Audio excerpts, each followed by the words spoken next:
Hello team, welcome to another ATP Geopolitics video with myself, Jonathan MSPs. Ukraine War Frontline update for the 19th of June 2024. If you don't know what the lines on my map mean, please pause the video, check out the key on the screen at the moment. Let's go then to the front lines. We'll go, as we normally do, to the Kharkiv offensive in the north of Ukraine, the northeast. We have the city of Kharkiv there, and we can see lots of blue pins here, some orange pins to suggest a little bit of movement. I don't know if that's kind of a rejig or what's going on there. Some fairly different interpretations of the data as according to the different mappers, Surround maps being somewhat more generous in these sectors than the other mappers. We'll go to the Geopolitics area, which is north of Lipsy, that area that they want to get to, the Russians, in order to try and attack Kharkiv with artillery to bombard it, but of course they can't really do it from where they are at the moment, and they're losing ground there. Surround maps admitting that the Russians have been pushed back in the Geopolitics area, as they say here. The situation north of Kharkiv, the Ukrainian army continue the counterattacks and re-entered the locality of Geopolitics from the west. We already knew that anyway, just a confirmation from the pro-Russian mapper, but still not really in agreement in a number of places with the other mappers, and still rather generous for the Russians, although it does admit that the Ukrainians have pushed back into Geopolitics, and it's something of a grey zone there. Then when we come to the east, we can see that this other sector has seen quite a bit of change, particularly in Vovchansk. So if we are just seeing, actually, before we go there, let's just a little bit about Geopolitics. I'm not going to continue that video on. So Geopolitics Kharkiv is not liberated, says Konstantin. He's not in Ukraine at the moment, I don't think, but he has fought for Ukraine in the past. And he's Ukrainian. Heavy fighting is happening right now inside the village.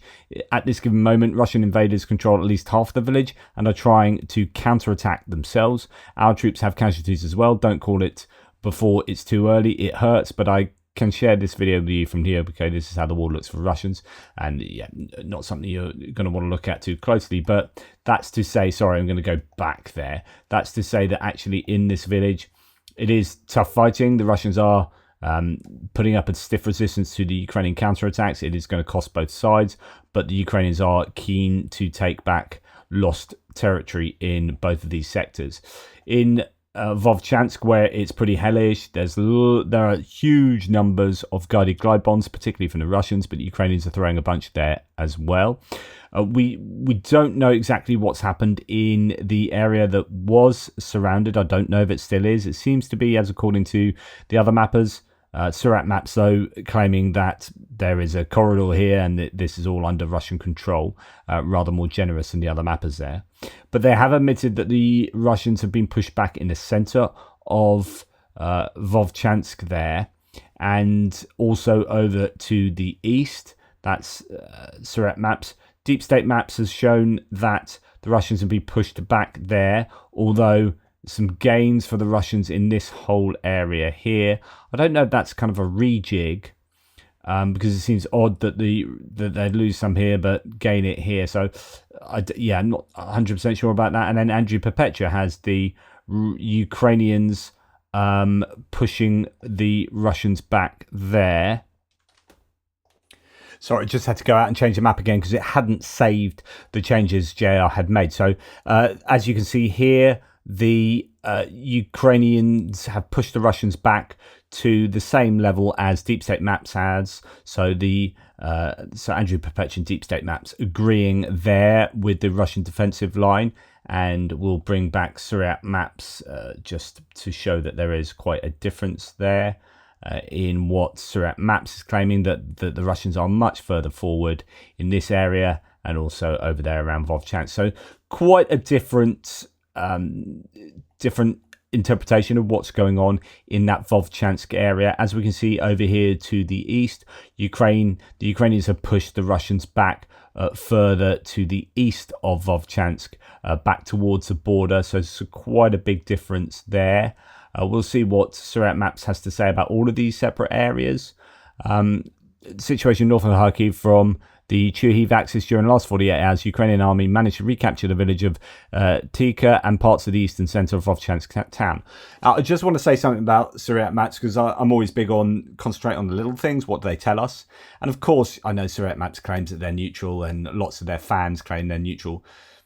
We have 3 really significant areas of Ukrainian gains here. Okay, this one to the right is far more significant in terms of territory gain, but this is in the middle of Vovchansk, and you would think that's quite meaningful, and also a large area over there. And yet these, and some arrows suggesting the Russians are in retreat. No talk about Russians retreating there. Like, the language here is as concise as you can get. No expressive words used here. This is like, they've managed to recapture this village and parts of the eastern centre of Vovchansk town. That's it. If this had been a Russian gain, it would have been far more significant. There's absolutely no doubt about that in my mind. You look there. There's a little bit of getting there. Took advantage of the rotation of Ukrainian forces to launch an attack west of Mayorsk, and was able to take part of the trench east of Pivichne and the pumping station third lift to the northeast. See how much more detail that is? Look at the language. It's forces took advantage. Launch an attack. Really interesting when you look at this, and then you come back to these other claims, and it's really often really minimal for the Ukrainians, but nonetheless, I mean, it's not always the case, but I just thought that was worthy of a little bit of note there. Okay, so let's come out of that northern area. Looking like it's good news for the Ukrainians. They're continuing to push the Russians back there, but it will be challenging for the Ukrainians in doing so. Be quite attritional.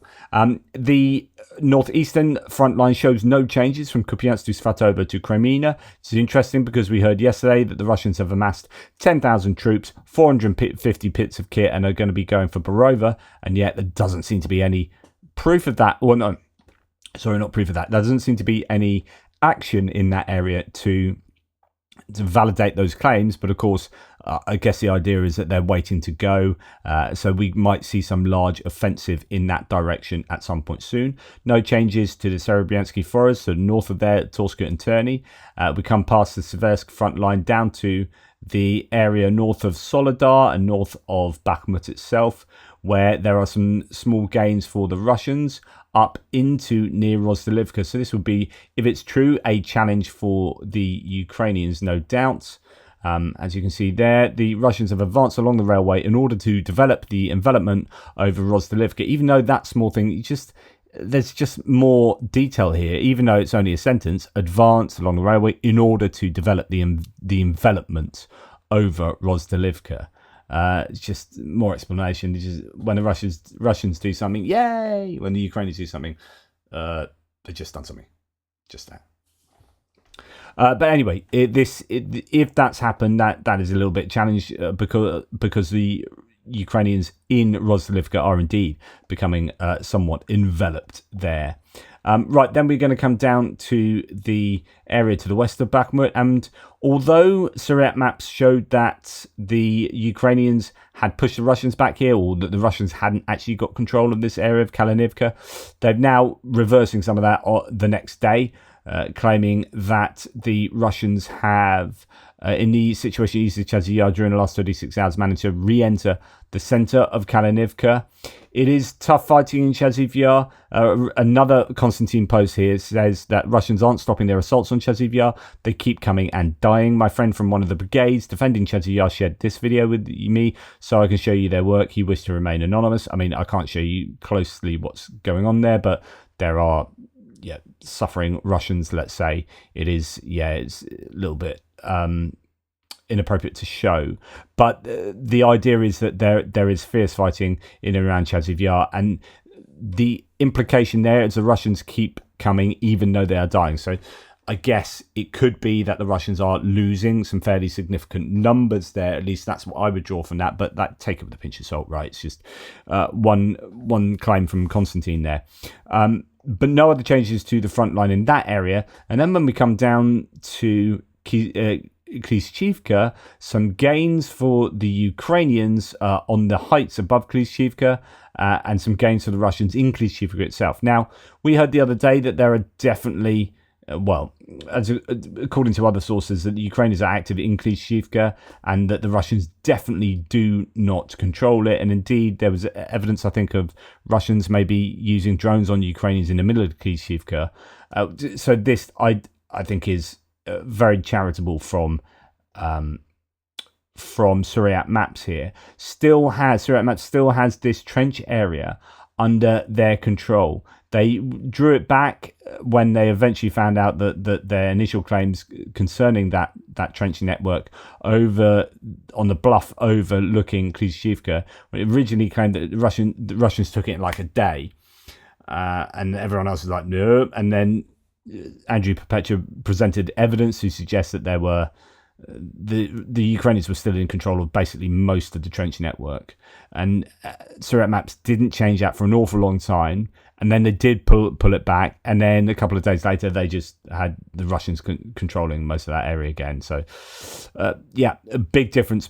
I mean, if you look at that, this is one of the areas of the front line where there is a massively significant difference between the mappers. I mean, Andrew Perpetua has the Russians properly controlling it right back at the railway line, really.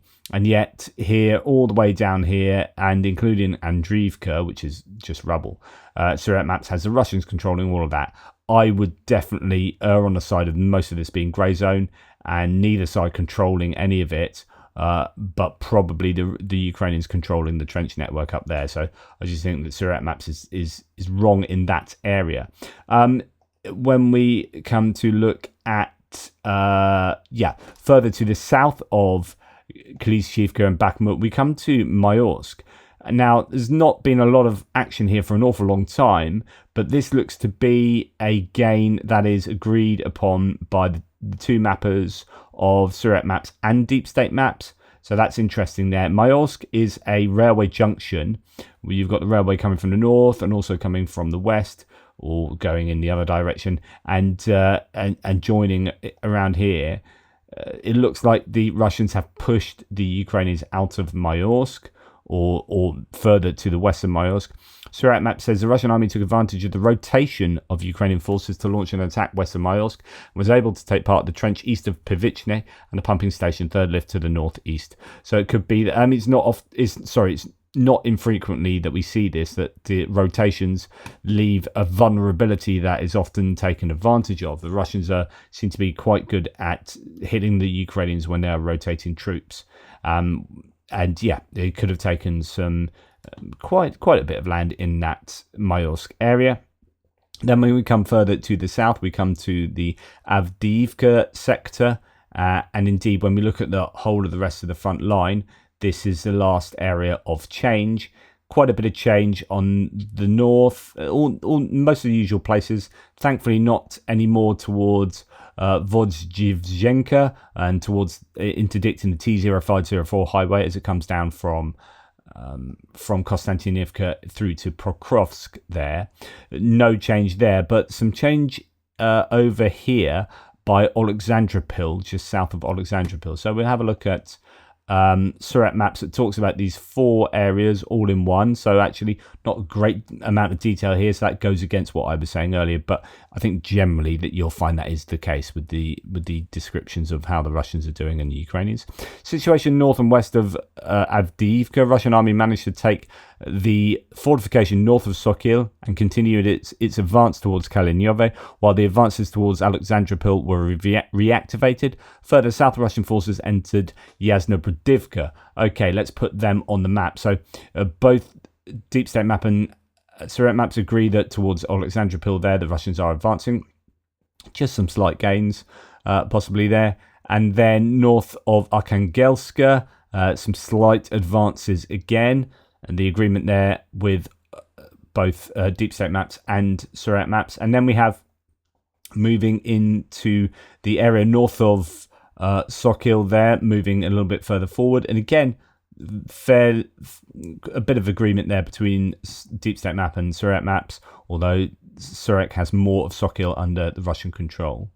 And then when we come down here, towards the south of the Avdiivka salient, on this Pervomaysky through to Netalove axis, the Russians north of that, there's this funnel towards these two reservoirs with water features going to the north east, and then along here to the east, meaning that there's this area where the Russians can be funneled in, and it might be a little bit difficult for them to take this land, but they are inching forward. And the claim is that they're into Yasnobrodivka, which is this village on the edge of the northernmost reservoir there. So some gains for the Russians there too.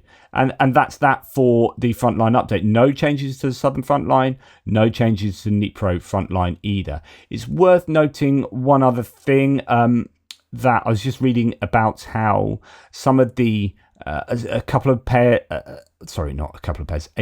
of S-300s have been brought from the Kuril Islands. So you got this between Japan and Russia. There's an argument over some islands where the Russians have some S-300s and whatnot. I don't know exactly which of these islands it is, but it's the Kuril Islands there. So these islands are disputed between Russia and Japan, and Russia has traditionally had a bunch of equipment on those islands, or that main island there, and apparently they've brought 2 S-300s from there to possibly Crimea, but to the front line. They are desperate for front line equipment, right? That is a really good piece of evidence to suggest they are desperate for air defense systems, and that they have indeed lost many over the last month. 15 is the claim. There is also, to add to that, apparently along the front line, and remember they were just getting up a new battalion, brigade, military district, I think, that was going to be manning this border area. Well, apparently between Finland and Russia. Well, apparently was it the Leningrad military district or something like that. Anyway, the Russians have pulled 80% of their troops and equipment from the border with Finland. So all this talk about Finland in NATO and saber rattling with the creation of a new force there, they've actually drawn their defences from the Finnish border down to Ukraine. That's how desperate things are in Ukraine. There's also talk at the moment that there's a fire, like right now, in the Henichesk area. So it could be that an air defence system has been hit in Henichesk. Henichesk is the north of Crimea. Could be another air defence system taken out there. I don't know. We'll have to wait till tomorrow. But activity taking place.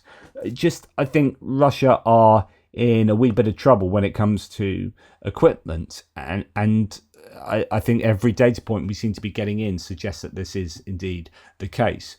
Ukrainians really desperately need to keep taking out those air defense systems, especially with the onset of the F-16s at some point soon, some people say, in the summer period, so just within the next couple of months. Okay, so that's that for the frontline update. Just one thing, I want to say thanks again to Mark B and Mark T, who invited me for a talk in the Andover, a beautiful village that I was in. Absolutely stunning part of the world that was, with these thatched cottages all over the place. Anyway, Mark T he runs a little whiskey shop, and Jenny, his wife, sent me this lovely note to say thanks. She was always like, I'm going to be preaching to the converted if I'm giving talks to people who are geekily interested in the war in Ukraine, and of course they're going to go, yeah, we really like that, whatever. But it's really nice when there are people who brought their partners along, and their partners are like, oh, thanks for that, I actually understood everything you were talking about, and I felt I learned a lot. So I just want to give a big, if you live in the UK, the little whiskey shop in Stockbridge, the littlewhiskeyshop.co.uk, whiskey without an E,